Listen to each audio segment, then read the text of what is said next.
హాజరైన మన ప్రీతమ మెహర్ బాబా వారికి మనందరి తరఫున కృతజ్ఞతాభివందనాలు తెలియజేస్తూ ఉన్నాను. ఈరోజు బాబావారి మాటలు కొన్ని మీతో షేర్ చేసుకునేటందుకు నాకు అవకాశం ఇచ్చిన బాబావారికి, మెహర్ పరివారానికి కృతజ్ఞతలు తెలియజేస్తూ ఉన్నాను. ఏ అంతరాయం లేకుండా ఇచ్చిన సమయాన్ని వినియోగించుకోవడానికి అనుమతినివ్వవలసినదిగా బాబా వారిని వేడుకుంటూ ఉన్నాను. అవతార్ మెహర్ బాబా కీ జై. అవతార్ మెహర్ బాబా కీ జై. అవతార్ మెహర్ బాబా కీ జై. మనమందరం ఆ పురాణ పురుషుని, ఆ సనాతనుని సాన్నిధ్య భాగ్యాన్ని పొందడం కోసం వివిధ మార్గాల ద్వారా మన ప్రయత్నాల్ని మనం నిరంతరం చేసుకుంటూ ఉన్నాము. అయితే ఈ ప్రయత్నాలన్నిటికీ మూలం ఏమిటంటే ఆయన ఇచ్చినటువంటి అవకాశం. ఆ అవకాశాన్ని సద్వినియోగం చేసుకోవటానికి మనము నిరంతరం ఈ ప్రయత్నాల్ని చేసుకుంటూ ఆయన యొక్క దివ్యమైనటువంటి పిలుపుని వినడానికి సంసిద్ధులుగా ఉండి తీరాలి. బాబా ప్రేమిక ప్రపంచమంతా కూడా. అయితే వీటన్నిటికీ మనకి ఆ పురాణ పురుషుని పట్ల గల అవగాహన ఏ రకంగా ఉంది అన్న విషయం కొద్దిగా మనం తెలుసుకోవడానికి మన ప్రయత్నం మనం చేద్దాం. ఇక్కడ మనకి I have come not to teach but to awaken అని బాబా చెప్పినటువంటి ఒక అద్భుతమైనటువంటి సందేశానికి సాంకేతికంగా కొన్ని గ్రంథాలను మనకి అందజేశాడు ప్రభువు. అందులో మనకందరికీ తెలిసినది ప్రధానమైనది గాడ్ స్పీక్స్ అయితే, మిగిలినవి discourses, everything nothing, life at its best, listen humanity, చాలా అటువంటి వివిధమైనటువంటి గ్రంథరాజాలు ఎన్నో ప్రభు మనకిచ్చాడు. ఇందులో ఈ the everything and the nothing అనేటువంటి, అంటే సర్వము శూన్యము, ఇది మన జై బాబా మనందరికీ బాబా వారి ఆదేశం మేరకు మన దగ్గర ఉంచుకోవాల్సినటువంటి ప్రధానమైనటువంటి ఒక గ్రంథం ఏది అంటే అది గాడ్ స్పీక్స్, భగవద్వచనం, భగవద్వాణి. అందులో మనకి తెలియనటువంటి రహస్యాలని ఎన్నో బాబా మనకి ఉటంకించి చెప్పడం జరిగింది. అయితే ఇక్కడ దాని అంతటికీ ఒక సమాప్తి చేసి సర్వము శూన్యమే, అనంత లేమి అని బాబా చెప్పడం జరిగింది. అయితే ఈ సర్వము శూన్యములో చాలా అమోఘమైనటువంటి సందేశాలని బాబా మనకి వివరించి చెప్పడం మనకి తెలుసు. ఇక్కడ ఈ ఎవ్రీథింగ్ అండ్ ద నథింగ్ అనేటువంటి ఈ గ్రంథరాజంలో బాబా అనుమతితో ఈరోజు ద డివైన్ రెస్పాన్స్ అనేటువంటి ఒక చాప్టర్ని మనము వివరించుకోవడానికి ప్రయత్నం చేద్దాం. అది బాబా వివరించినదే పరిపూర్ణంగా. ఎక్కడ బాబా వివరించారు ఇవన్నీ అంటే మనకి దీంట్లో ఫోర్వర్డ్ రాసినటువంటి ఫ్రాన్సిస్ బ్రాబజాన్ గురించి మనకి పరిపూర్ణమైనటువంటి విషయాలు తెలియకపోయినప్పటికీ కూడా నిస్సంశయంగా, నిర్ద్వందంగా, నిస్సందేహంగా బాబా గురించి అతి విశ్వాసంతో ఈయన భగవంతుడు అని చాటి చెప్పగలిగేటువంటి శిష్యులలో ఆయన ప్రథముడు, ఫ్రాన్సిస్ బ్రాబజాన్. ఆయన ఇంట్రడక్షన్ లో అంటాడు, ఇంట్రడక్షన్ అంటే ఏంటి? పరిచయ వాక్యం. మరి బాబా గురించి పరిచయ వాక్యం చెప్పడం అంటే అది ఎంతటి అవివేకం అది. అంటే మనం ఆయన అంటాడు అక్కడ, ఈ ఇంట్రడక్షన్ అంటే అంత సర్వము ఆయనే అయినప్పటికీ కూడా అందరి సర్వాంతర్యామి అయి అందరి హృదయాలలో నెలకొని ఉన్నటువంటి ఆ పురాణ పురుషుని గురించి ఈయన పురాణ పురుషుడు అని చెప్పడం అది ఎంతటి అవివేకం. ఆయన గురించి మనకి ఇంట్రడక్షన్ అవసరమా అని అంటాడు ఆయన అందులో. ఇందులో ఇక్కడ ఇది డివైన్ రెస్పాన్స్ అంటే భగవంతుని యొక్క స్పందన. మనకు తెలుసు ఆయన అవతార పురుషుడిగా దిగి వచ్చి మన కోసం, అవసరము తనకు లేక మన కోసం దిగి వచ్చి మనతో సాంగత్య భాగ్యం మనకి ఇస్తూ ఆ సాంగత్యంలో చాలా అద్భుతమైనటువంటి విషయాలను వివరించి చెప్పాడు ఆయన ఆధ్యాత్మిక ప్రయాణానికి సంబంధించి. అయితే ఇక్కడ అంటాడు బాబా, the moment you try to understand God rather than love him, you begin to misunderstand him. అంటే భగవంతుణ్ణి ప్రేమించడానికి బదులు నువ్వు ఎప్పుడైతే అర్థం చేసుకోవడానికి ప్రారంభించావో అప్పుడు నీవు అతన్ని అర్థం చేసుకోవడం కాదు, అపార్థం చేసుకున్నట్లే అంటాడు బాబా. ఇక్కడ ఒక సింపుల్ విషయాన్ని మన స్నేహితులు, మన సోదరులు చెప్పినటువంటి ఒక చిన్న వివరం గుర్తు చేసుకుందాం మనం. ఒక ప్రేమికుడు అక్కడ అందరూ కలుసుకునేటప్పుడు ఒక గులాబీ పువ్వుని తీసుకుని దాన్ని రుచి చూసి, ఈ గులాబీ పువ్వు చాలా రుచిగా ఉందండి అని అన్నాడు. అంటే అర్థం ఏంటి? గులాబీ పువ్వు రుచికి సంబంధించినది అని. అది అపార్థమే కదా అది. నిజానికి ఆ గులాబీ పువ్వు సువాసనలు వెదజల్లే ఒక అమోఘమైనటువంటి ఒక పుష్పం అది. కానీ ఆయన అది రుచి చూసి ఇది చాలా తీయగా ఉంది అని అంటే అది అంటే ఒక్కొక్కరి తాలూకా ఇంటర్ప్రిటేషన్స్, ఆ ఇంటర్ప్రిటేషన్స్ వలన అసలు భగవంతుడి తాలూకా స్పందన సృష్టి కార్యంలో ఎలా ఉంటుంది అని అనడానికి అర్థం చేసుకుంటే గనక అది అపార్థమే అవుతుంది అని అంటాడు బాబా. అంతేకాకుండా అలా నువ్వు అర్థం చేసుకోవడానికి ప్రయత్నం చేస్తే ఎందుకు ఎంత మనం అర్థం చేసుకోవడానికి ప్రయత్నం చేసినా మనకు అర్థం కానిది కాబట్టి. జై బాబా. ఏదో డిస్టర్బెన్స్ వస్తుంది, అందరూ మ్యూట్ లో ఉండండి దయచేసి. అది మనకు అర్థం చేసుకోవడానికి ప్రయత్నించినా అది అర్థం కాదు కాబట్టి అది అపార్థం చేసుకున్నట్లే అంటాడు బాబా. అది ఒక రకంగా చెప్పాలి అంటే, and your ignorance feeds your ego. నీ అహంకారాన్ని అది పెంచి పోషిస్తుంది అంటాడు బాబా. ఆ అజ్ఞానం, నీ అజ్ఞానాన్ని అది పెంచి పోషిస్తుంది. Mind cannot reach that which is beyond it. God is infinite and beyond the reach of mind. అంటే నిజానికి మరి భగవంతుడు అంటే మనం ఎవరిని చెప్పుకోవాలి? భగవంతుడు అంటే the beyond state of God. అంటే ఆది శూన్య సత్య స్థితిలో ఉండేటువంటి పరాత్పర పరబ్రహ్మ గురించి. అది మనకి వశమా? అది మన మనస్సుకి అందేటువంటి భావమాది. అందుకే అంటాడు అది మనస్సుకి అందనిది భగవంతుడు. ఎందుకంటే ఆయన అనంతుడు కాబట్టి.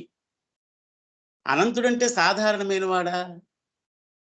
ఆయనకి ఆ అనంతుడు పరిమితమైనటువంటి ఈ స్థాయికి దిగి వచ్చి మానవ రూపధారి మనతో ఎందుకు సంచరించాడు అని అంటే మనకు తెలుసు. మొట్టమొదటి అతని మొదటి సంకల్పం వలన.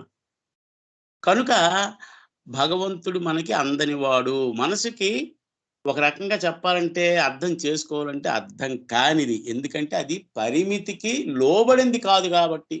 మన పరిమితికి, మన స్థాయికి, మన తాలూకా అవగాహనకి లోబడి ఉన్నది కాదు కాబట్టి అది మనకి అర్థం కానిదనే మనం తెలుసుకోవాలి అంటాడు బాబా.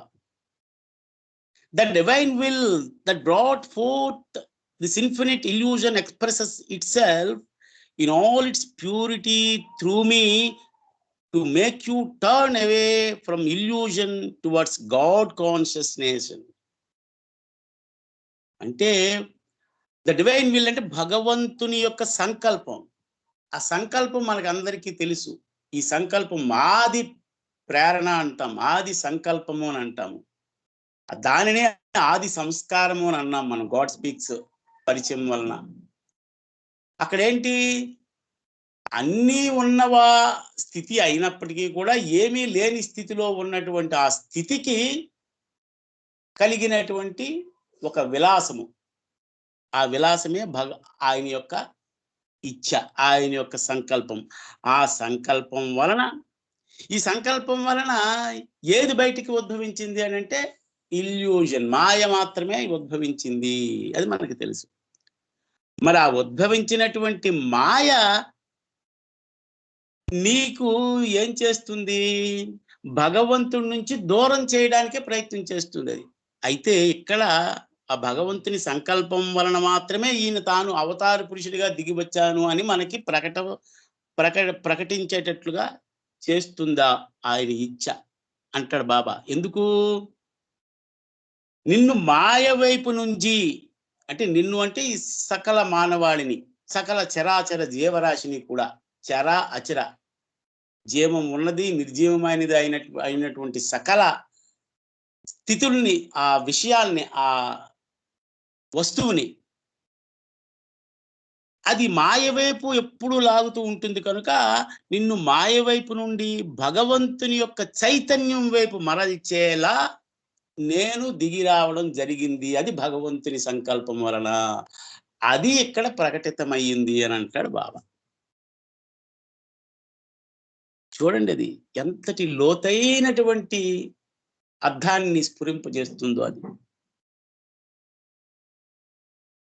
Every moment I respond to the whole of creation.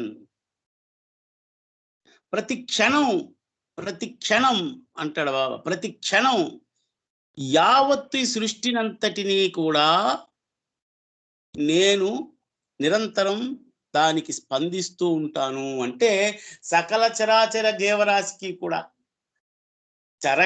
చరా అంటే కదిలేదైనా కదలనిదైనా ఆ సకల చరాచర ఒక వస్తువుకి, ఆ వస్తువుకి ఏ రకమైనటువంటి అవసరం కలిగిందో ఆ అవసరం తీర్చడానికి ఆయన స్పందిస్తానంటాడు Baba. Every moment I respond to the whole of creation. యావత్ సృష్టికి నా తాలూకా స్పందన ఉంటుంది. My response being divine is wholly from love. ఇక్కడ మనకి చెప్తున్నాడు ఆయన. ఈ తాలూకా స్పందన ఎక్కడి నుంచి అది ప్రదర్శితమవుతుంది, ఎక్కడి నుంచి అది బయటికి వస్తుంది, ఎక్కడి నుంచి అది ఉద్భవిస్తుంది? సకల చరాచర జీవరాశికి కూడా భగవంతుని యొక్క చేయూత, భగవంతుని యొక్క అవసరం ఎక్కడ నుంచి వస్తుందంటే అది అంతా కూడా ప్రేమ నుండి మాత్రమే అది ఉద్భవిస్తుంది. ఎందుకంటే మూర్తీభవించినటువంటి ప్రేమ తాను గనక. ఇక్కడ భగవంతుడు అంటే మనకి తెలిసిన భగవంతుడు ఈ యుగానికి అవతార పురుషుడైనటువంటి అవతార్ శ్రీ మెహర్ బాబా మాత్రమే. ఆయన యొక్క స్పందన ఎలా ఉంటుంది అని అంటే అది బాబా చెప్తున్నాడు, బాబా వివరిస్తున్నాడు ఆయన స్పందన. మన కోసం, మన కొరకు, సృష్టి యావత్తు కొరకు ఆయన తన స్పందన ఎలా ఉంది. కానీ మనం దానికి ఇంటర్ప్రెట్ చేసి అపార్థం చేసుకుంటాం, అవగాహన చేసుకోవడానికి ప్రయత్నిస్తే. The many faces of that one response you see them are but the reflections of your many mirrored mind అంటున్నాడు ఇక్కడ.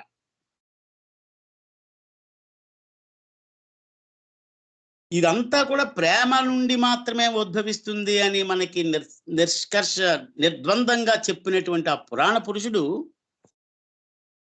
మరి ఈ వన్నెస్ లో మెనీనెస్ గురించి కూడా చెప్తున్నాడు ఇక్కడ. మరి ఏకకాలంలో సకల చరాచర జీవరాశికి కూడా ఏ అవసరమైతే వస్తుందో అవసరాన్ని తీర్చడానికి ఆయన స్పందిస్తాడు అని అనుకుంటే గనక అది ఎలా? ఎంతమందికి నేను స్పందిస్తున్నట్లుగా నీకు ఎందుకు మరి ఎంతమందికి అది బాబా సకల చరాచర జీవరాశిని ఆయన స్పందిస్తున్నాడు, ఆయన కాపాడుతున్నాడు, ఆయన కాచుకుంటున్నాడు, ఆయన చేయూతనిస్తున్నాడు, ఆయన భరోసా ఇస్తున్నాడు అని మనం అనుకుంటే అది నీకు ఎలా కనిపిస్తుంది? ఎందుకంటే మీ మనసులన్నీ కూడా అద్దాలు లాంటివి అంటాడు. మెనీ మిర్రర్డ్ మైండ్, దాని వలన వచ్చినటువంటి రిఫ్లెక్షన్స్ ఇవి అంటాడు బాబా.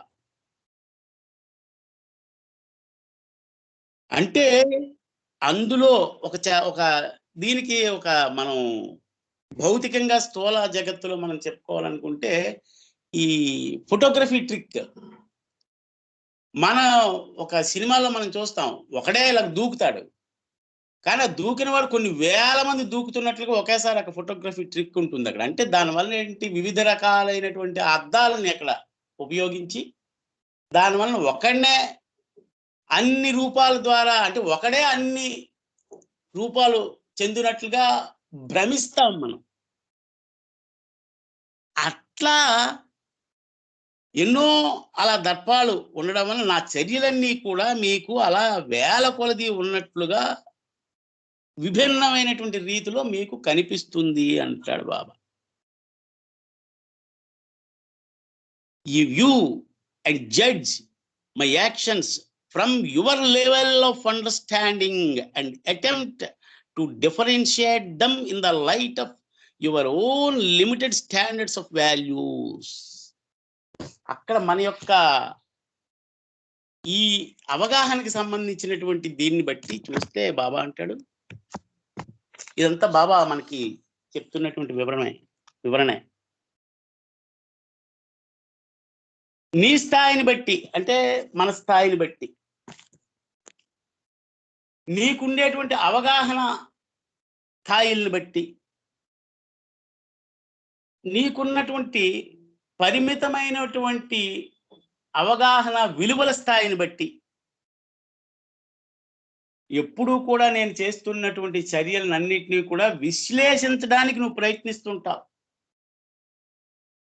ఆ విశ్లేషించడానికి నువ్వు ప్రయత్నం చేయడం వలన మరి ఎంతమంది సకల చరాచర జీవరాశిలో ఉండేటువంటి ఇన్ని ఆత్మలు, ప్రతి ఆత్మ కూడా ఘోషిస్తూ ఉంటుంది భగవంతుని యొక్క సహాయం కోసం. మరి ఆ సహాయం కోసం ఘోషిస్తున్నటువంటి ఈ ఆత్మలన్నిటికీ కూడా సమాధానం చెప్పవలసిన బాధ్యత భగవంతుడి తీసుకున్నాడు కనుక ఆ సమాధానం అందరికీ ఒకలాగా ఉంటుందా అంటే ఒకలాగా ఉండదు కదా. ఎందుకు ఉండదు? కానీ ఆయన తాలూకు సమాధానం ఒకటే ఉంటుంది. ఎందుకు? ఆయన పరబ్రహ్మ కనుక. కానీ ఇక్కడ నీ యొక్క అవగాహన స్థితి బట్టి ఆ స్పందన అన్నది ఒక్కలాగా ఉండదు అనేటువంటి ఆ విభేదాల్ని నీవుగా, అంటే మనంగా అనుకుని అలా చూడగలగడం వలన అది నీ యొక్క అపరిమితమైనటువంటి జ్ఞానం వలన తప్ప నా వల్ల మాత్రం కాదు. నీ తాలూకా ఆ అవగాహన స్థితి అని అన్నది నీ పరిమితమైనటువంటి అవగాహన స్థితికి సంబంధించినటువంటి ఇవన్నీ ఆఖరికి ఏం చేస్తావంటే నా అవగాహన ఇంతే అని అనుకుంటావు ఆఖరికి. So you misinterpret the different shades of my response to different people. వివిధ రకాలుగా ఉండేటువంటి అవన్నీ కూడా నువ్వు విభిన్నమైనటువంటి రీతుల్లో ఈ తాలూకా స్పందన ఉంది. వివిధ రకాలైనటువంటి ఆత్మలతో, విభిన్నమైనటువంటి ఆత్మలతో వివిధ రకాలైనటువంటి స్పందన ఉంటుంది అని నువ్వు అనుకుంటావు అని అంటాడు. అది ఇంటర్ప్రెట్ చేస్తావు, నువ్వు ఇంటర్ప్రెట్ చేసుకుంటావు అలాగా అంటున్నాడు బాబా. అంటే being unlimited, I am simultaneously in all levels of consciousness. నేను అనంతుణ్ణి గనుక. అనంతుడు అని అంటే అపరిమితమైన వాడు, the beyond state of God. అటువంటి వాడు మానవ రూపధారి వచ్చినటువంటి భగవంతుడు గనుక చేసేటువంటి కార్యం, చేసేటువంటి పని అన్ని రకాల చైతన్య స్థాయిలతో కలిసి ఉంటుంది. స్థూల చైతన్యము, సూక్ష్మ చైతన్యము, మానసిక చైతన్యము, ఈ 3 చైతన్యాలతో కలిసి ఉంటుంది ఆయన చేసేటటువంటి ప్రతి చర్య కూడా. కానీ and as such, in my response, I differentiate one from the other solely in the light of their impressions ante samskaralu are the different states of consciousness that the impressions give rise to. అంటే ఈ స్థూల భూమికలలో ఉన్నవాళ్ళు స్థూలమైనటువంటి సంస్కారాలకు సంబంధించి స్థూలమైనటువంటి అనుభవాలను పొందుతారు. అలాగే సూక్ష్మ భూమికల్లో ఉన్నవాళ్ళు సూక్ష్మమైనటువంటి సంస్కారాలని అనుభవిస్తూ సూక్ష్మమైనటువంటి చైతన్యాన్ని, ఆ స్థితుల్ని అనుభవిస్తారు. అలాగే మానసికమైనటువంటి భూమికల్లో ఉన్నవారు మానసికమైనటువంటి సంస్కారాలకి సంబంధించినటువంటి అనుభవాల్ని పొందుతారు. ఒక్కొక్కరికి ఒక్కొక్క రకమైనటువంటి స్థితి ఉంటుంది అక్కడ. కానీ ఇక్కడ మీకు కనిపించేది సాధారణమైన స్థితి. ఆ సాధారణమైనటువంటి స్థితిలో ఉండే ఈ భగవంతుని యొక్క చర్యలు కూడా ఆ చైతన్య స్థితులను బట్టి, వివిధ చైతన్యపు స్థితులను బట్టి ఆ స్పందన ఉంటుంది కనుక ఈ వివిధమైనటువంటి చైతన్య భూమికలలో ఉండేటువంటి మానవుడి అవసరాన్ని బట్టి ఇక్కడ అంటున్నాడు బాబా. Each action of mine is a response in accordance with the necessity of the recipients on various planes of consciousness. భగవంతుని తాలూకా స్పందన ఎలా ఉంటుందంటే ఈ రకమైనటువంటి స్థూల సూక్ష్మ మానసిక సంస్కారాల అనుభవాలకు ఎదురు అవుతున్న వారి తాలూకా అవసరాన్ని బట్టి, ఆ యొక్క ఆత్మల అవసరాన్ని బట్టి ఆయన యొక్క స్పందన కూడా మారుతూ ఉంటుంది అని అంటున్నాడు బాబాయ్కి. అంటే చూడండి, అవతార పురుషుడి తాలూకా కార్యం ఎలా ఉంటుందో, ఎంతటి ఆయన రహస్యాలను మనకి చెప్పాడు కనుక మనం చంకలు గుద్దుకుంటూ ఉన్నాం ఇవన్నీ చదువుకుని. మనకు ఉండే ఇది అందరికి ఆఖరికంటే ఇదంతా నాకు అవగాహన పొందాను అంటే ఏ రకమైనటువంటి అవగాహన మనకు లేదు. కానీ బాబా అంటున్నాడు ఇక్కడ మనకు తెలియదు అసలు. ఇదే దీంట్లో అక్కడ మండలి తాలూకా దీంట్లో ఉండేటప్పుడు బాబా ఏకాంత వాసాలు చేసేవాడు, ఉపవాసాలు చేసేవాడు, ఎన్నో కార్యక్రమాలు చేసేవాడు, మనందరికీ తెలుసు. బాబాతో పాటు సంచరిస్తున్నటువంటి మండలి సభ్యులకి కూడా తెలియదు బాబా చేస్తున్నటువంటి ఈ చర్యల యొక్క ఆంతరికమైనటువంటి స్థితి ఏమిటో. బాబా సెక్రటరీ గారు ఆది సీనియర్ ఒకసారి బాబాని అడిగాడట, ఎంతటి నీ విశ్వ కార్యక్రమం నువ్వు ఎలా చేస్తావయ్యా, అందు నువ్వు ఉండేవాడు ఎక్కడే ఉంటున్నావు, ఈ కార్యక్రమం నువ్వు ఎలా చేస్తావు అని మాకు కొద్దిగా వివరించి చెప్పవయ్యా నువ్వు, ఎందుకంటే నీతో పాటు మేము నడుస్తూ ఉంటున్నాం, నీతో పాటు సన్నిహితంగా ఉంటున్నాం కాబట్టి ఎవడైనా మాకు అడిగితే మేము చెప్పడానికైనా మాకు తెలియాలి కదా, ఎందుకు నీ విశ్వ కార్యక్రమం నువ్వు ఎలా చేస్తావయ్యా అని అంటే బాబా అంటాడు, నేను నీకు చెప్పగలను, నా విశ్వ కార్యక్రమం ఎలా జరుగుతుందో నేను నీకు చెప్పగలను, కానీ నీకు అది అర్థం కాదయ్యా అని అన్నాడు బాబా. అంటే మండలి సభ్యులు లాంటి వాళ్ళకే నీకు అది అర్థం కాదు. మరి సాధారణమైనటువంటి మానవాళికి ఏ రకమైనటువంటి అర్థం కలుగుతుంది అది? అమ్మ టైం అయితే నాకు కొద్దిగా చెప్పమ్మా, అమ్మ నాగమణి టైం అయితే చెప్పు, అక్కడితో ఆపేద్దాం తర్వాత.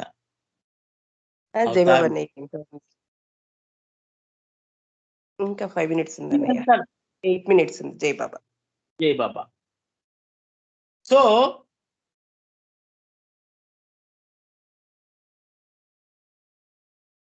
and so by its very nature and magnitude my divine response sometimes appears enigmatic అంటాడు బాబా.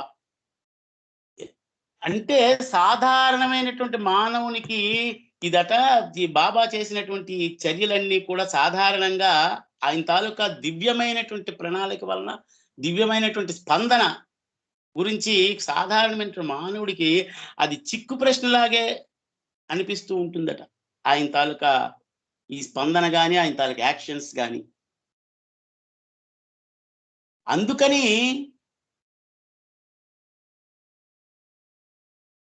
do not try with your limited mind to understand the significance of my actions, not try to imitate them. అందుచేత బాబా అంటాడు, పరిమితమైనటువంటి నీ మనస్సు మేధస్సు ఉపయోగించి నా చేతలని బేరీజు వేయడానికి సాహసించకు, నా చేతల్ని అనుకరించడానికి ప్రయత్నించకు అంటాడు బాబా ఇక్కడ. బాబా అని అంటే అవతార పురుషుడు. బాబా అయితే మనకి చెప్పాడు, మీరు కూడా అవతార పురుషులే, పరిమితమైనటువంటి స్థితిలో ఉన్నాము అని అనుకుంటాను, మీరు అపరిమితులే,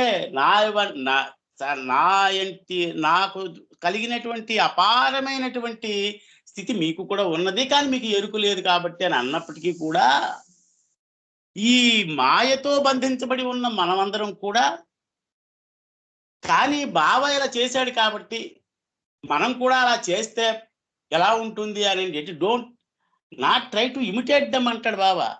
ఎందుకు ఇక్కడ ఒక బాబాయే చెప్పారు ఇక్కడ. ఎందుకంటే ఒక సద్గురువు కదా, ఒక సద్గురువు తన శిష్యుల్ని వెంట పెట్టుకుని ఇలాగా నడుస్తూ ఉన్నాడు.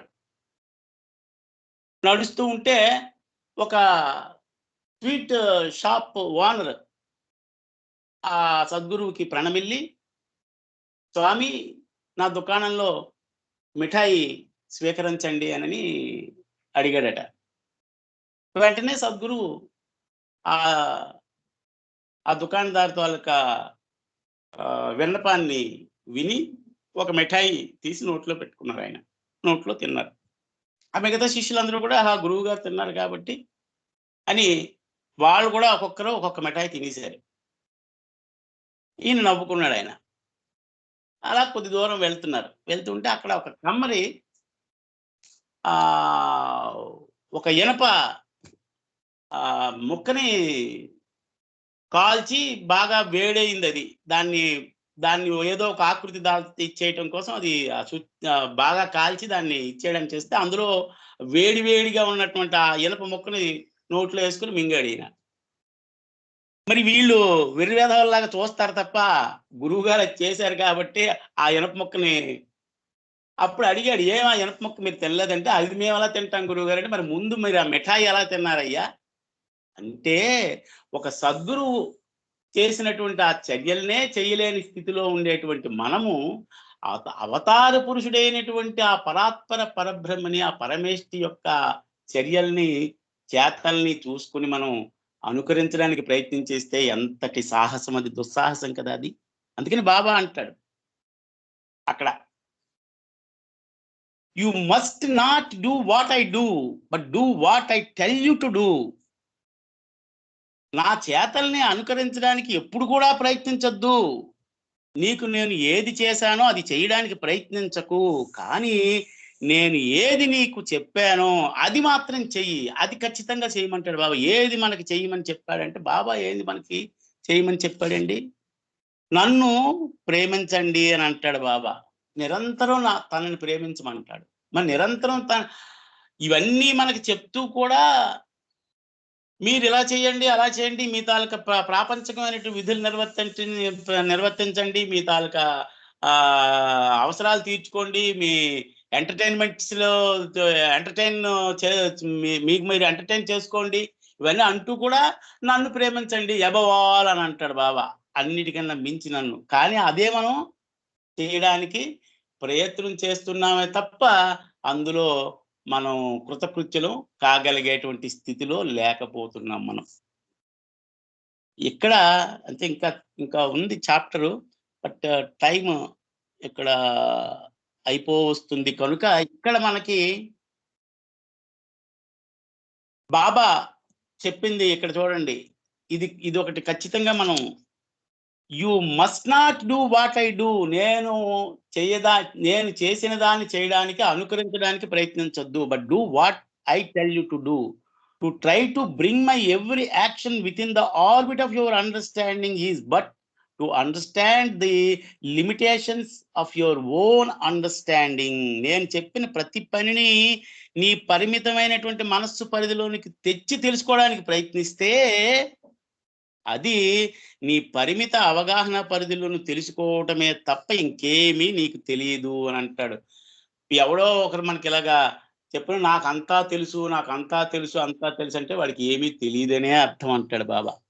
సో అటువంటి పురాణ పురుషుని తాలూకా సాంగత్య భాగ్యాన్ని మనకిచ్చి నిరంతరం ఆయన తాలూకా ఆయనతో సన్నిహితంగా మెలగడానికి మనకి ఒక చక్కనైనటువంటి మార్గాన్ని ఉపదేశించాడు బాబా. ఏంటంటే నిరంతరం ఆయన నామస్మరణ చేయమని పంచాక్షరి మంత్రం మనకి ఇచ్చాడు మెహర్ బాబా.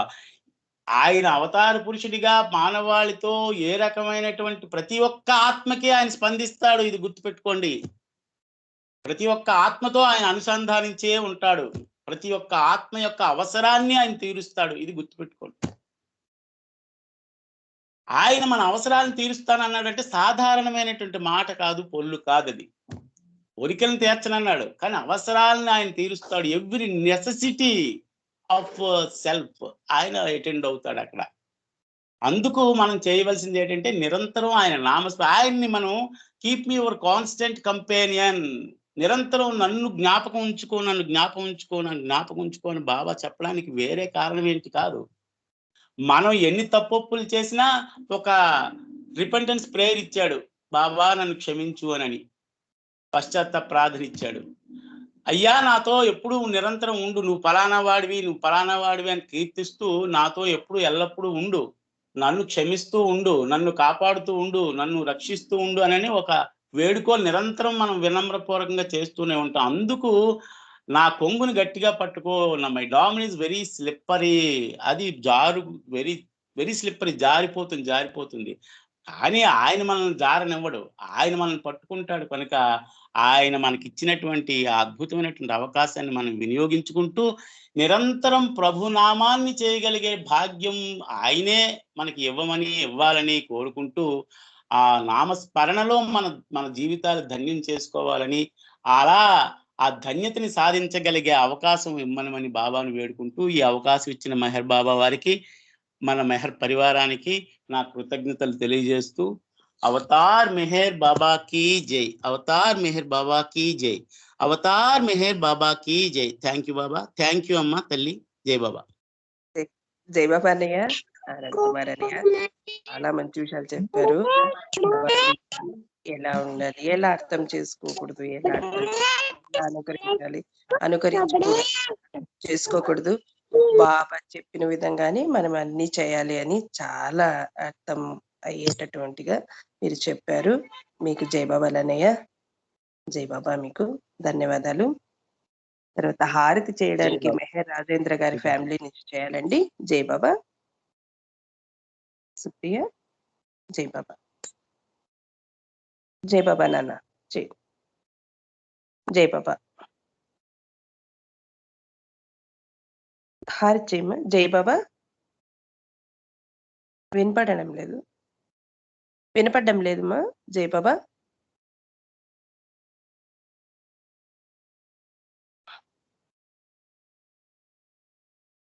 జై బాబా.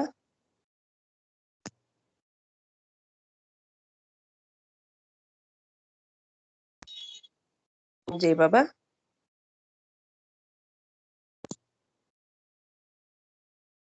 జై బాబా. సుప్రియ గారు. జై బాబా.